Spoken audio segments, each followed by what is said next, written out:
తన కుమారుడికి ఏం నేర్పించాడు? కరపత్రికలు పంచడము నేర్పించాడు. కాబట్టి తండ్రి ఒక పక్క కరపత్రికలు పంచుతూ ఉన్నాడు, తన కుమారుడి చేత పంచిస్తూ ఉన్నాడు.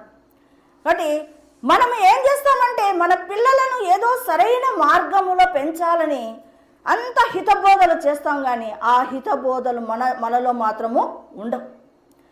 దేవుడు ఈరోజు నీతో నాతో మాట్లాడుతున్నటువంటి విషయం ఏంటంటే, ఫిలిప్పు మొదట విశ్వాసములో బలవంతుడు, ఆత్మాభిషక్తుడు, తర్వాత తన జ్ఞానముతో నింపబడిన వాడు, యెహోవా యందు భయభక్తులు కలిగిన వాడు. ఆ రీతిగానే ఫిలిప్పు యొక్క 4 కుమార్తెలు ఏమనుందంటే ప్రవచించువారు అనుంది.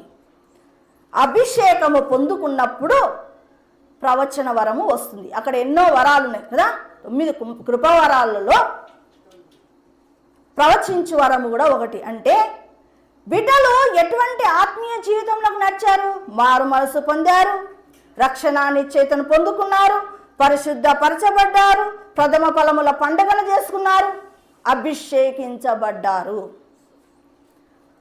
అంటే వాళ్ళు స్టెప్ బై స్టెప్ ఆత్మీయముగా చక్కగా ఎదిగినారు.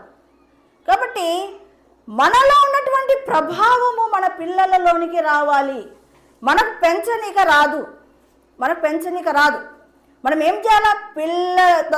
దేవుని పాద సన్నిధికి వెళ్ళి మాటి మాటికి, ప్రభువా నా బిడ్డలను బాగు చెయ్యి ప్రభువా అని కన్నీరు మున్నీరుగా విలపించాలి. మన బిడ్డలను బాగు చేసుకోవాలి. లేకపోతే రేపొద్దున వాళ్ళే నీకేమవుతారు? శత్రువులై కూర్చుంటారు. కాబట్టి మనం ఖచ్చితంగా మన బిడ్డల కోసము ఉపవాసం ఉండి ప్రార్థన చేయాలి. ప్రార్థన చేసిన